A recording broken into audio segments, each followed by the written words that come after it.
গতকালের যে ছবির কথা বলছিলেন অভিষেক বন্দ্যোপাধ্যায়, কেমন ছিল গতকাল কমিশন ঘেরাওয়ের জন্য INDI এর সব সাংসদরা কিভাবে রাস্তায় নেমেছিলেন রাজধানীর রাজপথের, সেই ছবি একবার দেখে নেওয়া যাক।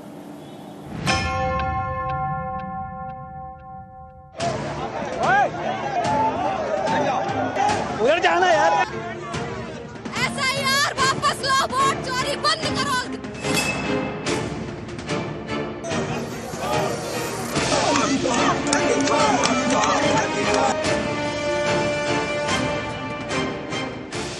SIR ভোটার তালিকার বিশেষ নিবিড় সংশোধন, এ নিয়ে সোমবার গরম রাজধানী। নির্বাচন কমিশনের দপ্তর ঘেরাও কর্মসূচিতে এক কাট্টা বিরোধীদের টিম ইন্ডিয়া।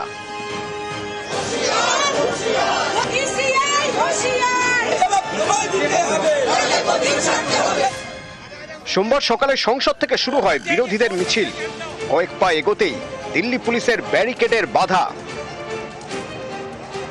বাধা পেয়ে সেখানে স্লোগান দিতে শুরু করেন টিম ইন্ডিয়ার নেতারা।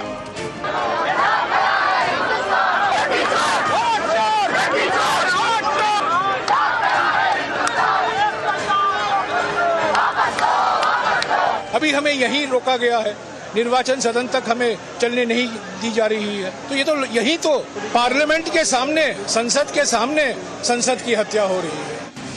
রাস্তায় বসেও অনেকে বিক্ষোভ দেখাতে শুরু করেন। তারপরেও বিরোধী সাংসদদের নির্বাচন কমিশনের অফিসের সামনে যাওয়ার অনুমতি দেয়নি দিল্লি পুলিশ। তখন ব্যারিকেডের উপর উঠে পড়েন মহিলা সাংসদরা।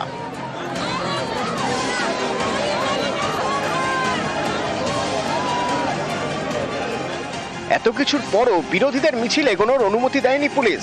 বিরোধী দলের নেতাদের আটক করে বাসে তোলা হয়। ये जो लड़ाई है ये राजनीतिक नहीं है, ये कॉन्स्टिट्यूशन की लड़ाई है, कॉन्स्टिट्यूशन को बचाने की लड़ाई है, वन मैन वन वोट की लड़ाई है। इसीलिए हमें साफ प्योर वोटर लिस्ट चाहिए। कायर है सरकार, कायर है। জোর করে এসআইআর এর নাম করে এনআরসি করতে চাইছেন, তার প্রতিবাদে ভারতবর্ষের সমস্ত বিরোধী দল, ভারতবর্ষের মানুষ এক হয়ে লড়াই করছে। আমরা এসআইআর নিয়ে আন্দোলন করছি এবং আমরা করে যাব।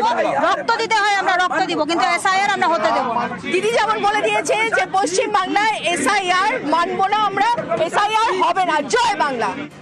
পুলিশের সঙ্গে ধস্তাধস্তির পর অসুস্থ হয়ে পড়েন বিরোধী শিবিরের দুই সাংসদ মিতালি বাগ এবং মহুয়া মৈত্র।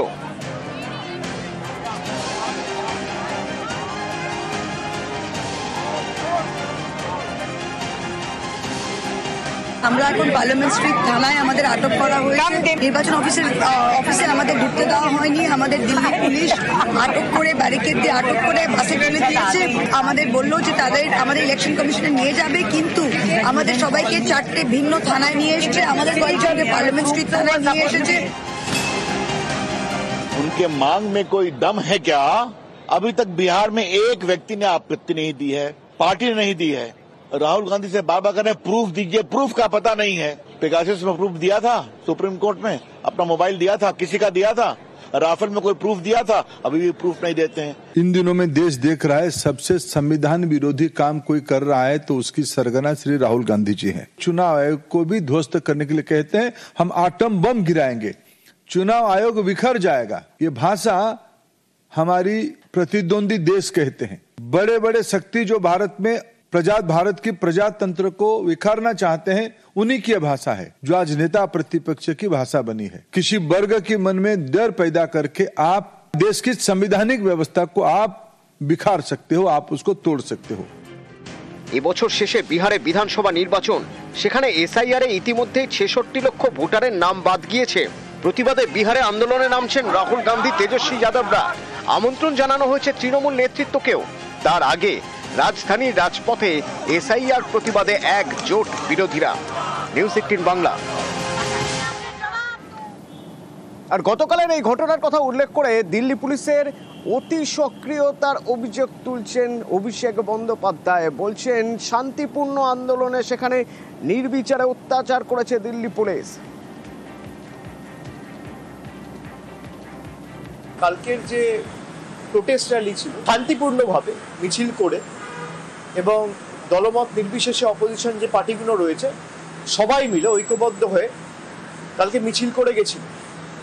তাদেরকে নির্বাচন কমিশনের অফিস অব্দি অ্যালাউই করা হয়। মহিলা সাংসদদের জোর জবরদস্তি চুলের মুঠি ধরে ডিটেন করা হয়েছে, পুলিশ লাঠিচার্জ করেছে। আমাদের কালকে একাধিক সাংসদ, এমনকি মিতালি বাগ, সেও অসুস্থ হয়ে পড়েছে, আপনারা দেখেছেন, পুলিশের অত্যাচারের কারণ। জোর জবরদস্তি তারা দেশটাকে নিজেদের সম্পত্তি ভেবে সব প্রতিষ্ঠানগুলোকে নিজেদের রাজনৈতিক স্বার্থে কাজে লাগিয়ে এখন মানুষের ভোটাধিকারটুকুও কেড়ে নিতে চাইছে। এটা থেকে স্পষ্ট যে নির্বাচন কমিশনের কাছে কোনো উত্তর নেই, কোনো জবাব নেই। থাকবে আরো বেশ কিছু গুরুত্বপূর্ণ খবর বিরতির পর, সঙ্গে থাকুন।